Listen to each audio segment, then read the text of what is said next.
Желаю вам удачно построить свое будущее. А если хотите знать о человеке все, подписывайтесь на канал. С вами Словарь жестов. Как читать мысли без слов. Психоанатомический словарь. Нужен для расшифровки дальнейших жестов. Клитор.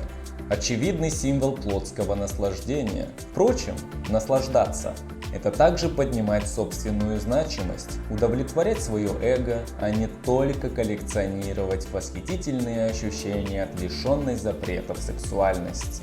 Увы, женский пенис предан забвению и демонизирован образованием, получаемым девочками. Странность нашего мира ошеломляет. Про мужской пенис говорят все и даже на стенах рисуют. А как говорить о девушках и о их органах, эти темы не обсуждаются даже среди девушек и женщин. Думаю, такое положение приводит к плачевным последствиям и ущемленности наших вторых половинок, что несправедливо. Но хочу верить и думать, что в будущем мы будем понимать и принимать себя полностью, что избавит нас от примитивных мнений, и мы поднимемся к высшему пониманию человека и женственности. А пока вы делаете свои выводы, поставьте лайк, если хотите больше знать о людях и о человеке в целом.